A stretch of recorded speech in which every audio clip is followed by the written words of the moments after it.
Rach, when we first started dating, I never actually asked you to be my girlfriend. It sort of just happened. And when I proposed, I don't think either of us really said anything either, because we were just caught like a deer in the headlights. So I suppose I'd probably start by asking, Rach, will you be my girlfriend? Yeah, go on then. And secondly, will you marry me? Suppose. Relief. Relief. When we first told people about our engagement, I think quite naturally a lot of our loved ones had some questions, and you were a bit young, being the main one. I will admit that getting engaged after only 3 years and at 21 years old might seem a bit rushed, but when you look at what we'd experienced together over that time, there's no surprise it made perfect sense to us. In the few years we had prior to getting engaged, I would argue we lived through more as a couple than most do in 10 years. We dated for only a handful of months before going off to uni at different ends of the country, forcing us to go long distance. Then before we knew it, we were walking down together in my childhood home with my parents and the dog as roommates. Long distance to lockdowns, let's talk about one extreme from another. These experiences, whilst not easy, helped shape our relationship into one so loving and strong, we're even able to cook in the kitchen together without a foul word being spoken. As a person, you are so kind, so caring, and the greatest support I've ever known. I can always turn to you with any problems I'm facing and know you're there to offer me advice or a solution. You've helped me become a better version of myself, and I learn more from you each and every day. You truly are the most beautiful person, inside and out, and standing here today opposite you really hits home how lucky I am to call you my bride. Our relationship is one built on unbreakable trust, respect, and love, and I vow to keep building on these foundations for the rest of the time. I promise to help you whenever you need help, to listen when you need to be heard, and most importantly, always bring your chocolate milk when you're poorly. Whilst today is undoubtedly the most important and exciting landmark in our relationship so far, it is only the start of our love story. We have our whole lives to keep making incredible memories together, whether that be in the local, travelling the world, or hopefully one day raising a family of our own. I can't say for sure what our future has in store for us, but I promise to love you forever and to buy you as many Subways as you could ever want. I love you, Rach. The saying, when you know, always felt quite silly to me. As a chronic overthinker, I could never imagine a feeling so profound and clear that it could actually guide my decision making. But that all changed when I met you.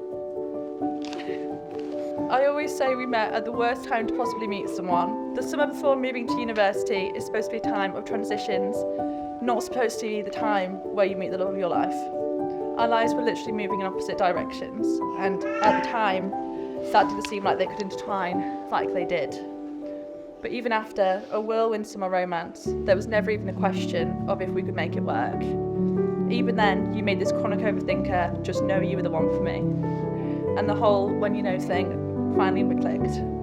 It simply felt like I'd known you forever. And every time I was around you, I came closer to becoming the best version of myself. The 3-hour train journeys back and forth were a very small price to pay for the light that you brought to my life. Since then, so much has changed about our lives. I've loved every version of you, from the skinhead who owned every single pair of Doc Martens on the planet, the drummer obsessed with the rattlesnakes but before they got a bit weird, the finance bro who still chose to rock a mullet, and from this day forward, my husband. I keep finding new ways to fall in love with you, even though it doesn't seem possible to love you more, and it's been a pleasure watching you mature and grow into the incredible man you are today. You radiate love and kindness, and the way you can authentically, unapologetically express yourself in every way is so beautiful. I've not only fallen in love with you, but I've fallen in love with life because I get to share it with you. I love how you surround yourself with so many great people who love and support you, and how in return you make so many people feel loved and supported. People often talk about how difficult relationships are, but I honestly just cannot relate because our love is the easiest, most special thing I've ever experienced. You push me to be the best I can, whilst also keeping me level-headed when I can't recognise my own limits. And a rough day or a bad day is better than any day without you, because my heart is so full of your love I can hardly call it my own. It truly feels like we have lived a dozen lifetimes together already, and I'm so grateful for the amazing memories we've shared. I'm so excited for our next chapter, seeing the world and growing our family one day. And 50 years from now, I hope we're standing in front of our grandchildren, renewing our vows, and remembering all of the fun that we had along the way. Arch, when death takes my hand, I'll hold you with the other, and I promise to find you in every lifetime, because you're my favourite pair of eyes to look into, my favourite name to read, and my favourite face to smush. Quite simply, you are my favourite thing about my life. I love you, Arch, and I can't wait for our forever.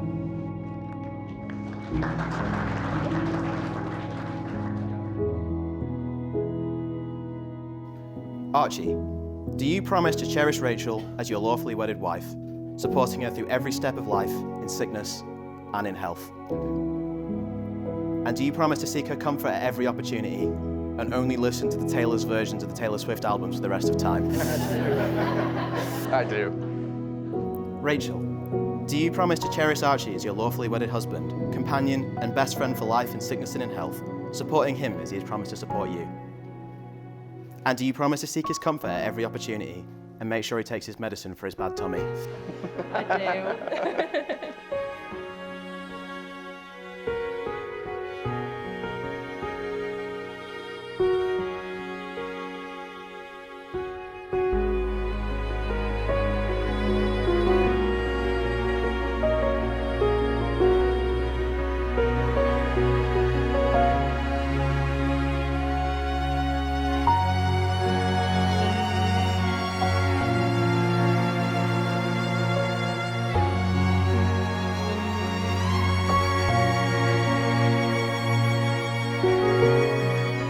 And now, with the power vested in me by absolutely nobody, I now pronounce you husband and wife.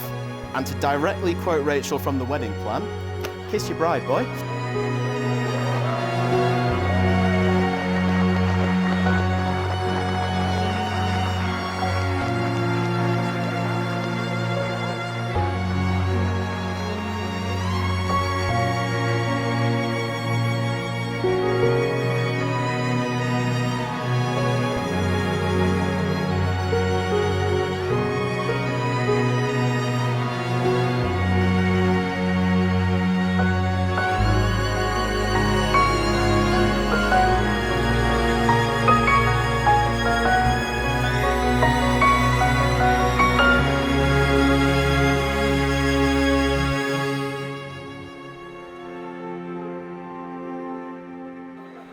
Welcome everyone, and a huge thank you to you all for attending this very special day, the marriage of my daughter Rachel and this great young man Archie. I hope you will accept Alison and myself's hospitality and enjoy your time here at Charlton Hall. Several years ago we met a young man who today we welcome into our family. Archie, we hold you in such high regard and embrace you in love and trust. You love Rachel and make her happy. That's all any parent could ask for. We've seen her grow as a person, and that's down to you. Keep that up, my friend. For you to call us Mum and Dad will be an honour.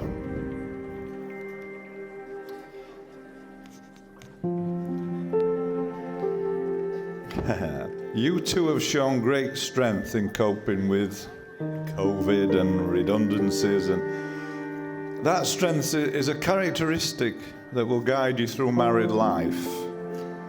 You shared resilience, and that impresses us very much. Just carry on. Just love each other.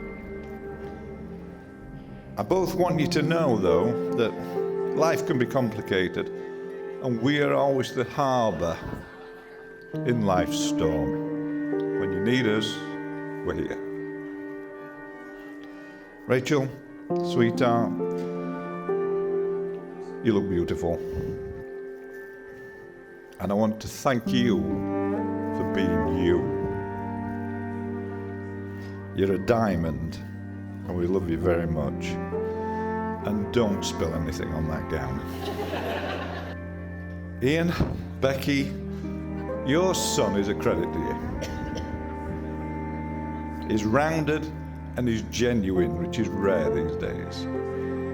And I am so pleased that our families can actually now come together and hopefully have many dinners to celebrate it. Alison, my love, you look stunning. And I know we're both very proud today. We've done good, kid. Thank you.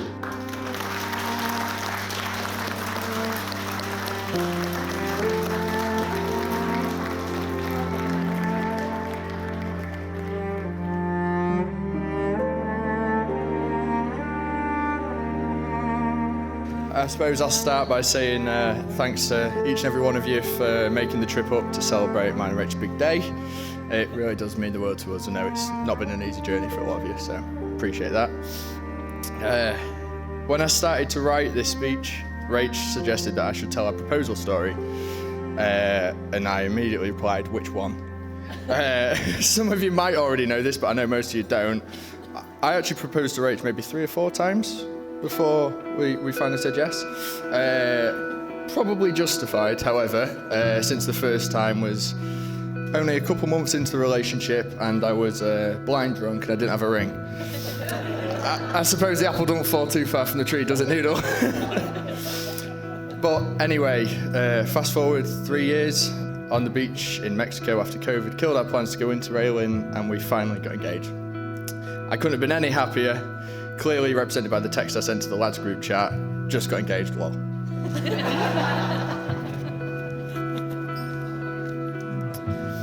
What's felt like a blur the last 2.5 years planning today couldn't have been possible without the support from our loved ones, so please bear with me whilst I give out some thanks. Mum and Dad, you've both been such incredible emotional support for the pair of us throughout our 5 years together. From living at your house during the first lockdown, we've learned so much from you just observing you both about how to have a truly healthy and loving relationship, and for that we're incredibly grateful.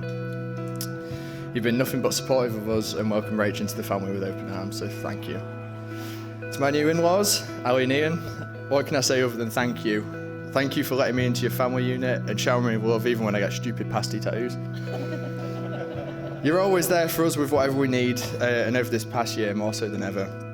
I love you both dearly and so glad we can now legally call ourselves a family. So I know Arch has done all the individual thanking, but I just couldn't pass up on the opportunity to talk about my favourite person in the entire world. Now, sadly Taylor Swift couldn't be here today, so I guess I'll talk about my husband instead. So you may have noticed a couple of nods to Johnny Cash today. And whilst this quote has a bit of a deeper meaning and family symbolism for Arch, only a couple of weeks ago we realised when the banner arrived that this quote might not actually seem the most romantic to some. So for context, Mr. Cash wrote the song I Walk the Line about struggling to sort of stay in his lane, if you know what I mean. But if we ignore those red flags, in the context of our relationship, the song has always had such a strong meaning to both of us and has been the soundtrack to our own story in its own way. So meeting in the love of your life at the start of adulthood is certainly not the most well laid out plan.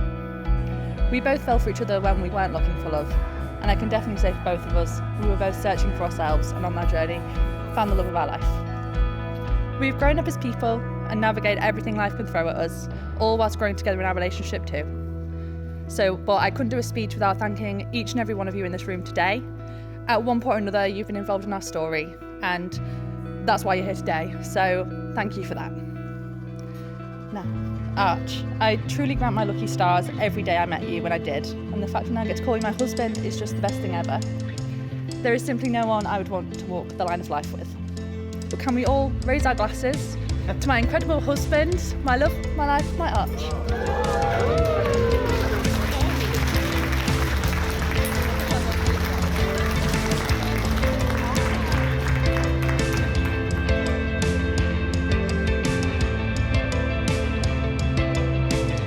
Rach, you're the greatest person I know.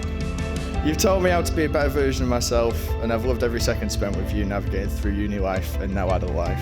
The years we've spent together so far, nothing in comparison to the future, and I truly can't wait to explore it with you, whatever it may hold. You're the only person for me. You're beautiful inside and out, and I love you with all my heart. With that being said, everyone please join me in raising a glass to the tallest girl we all know, my incredible wife, Mrs. Robertson.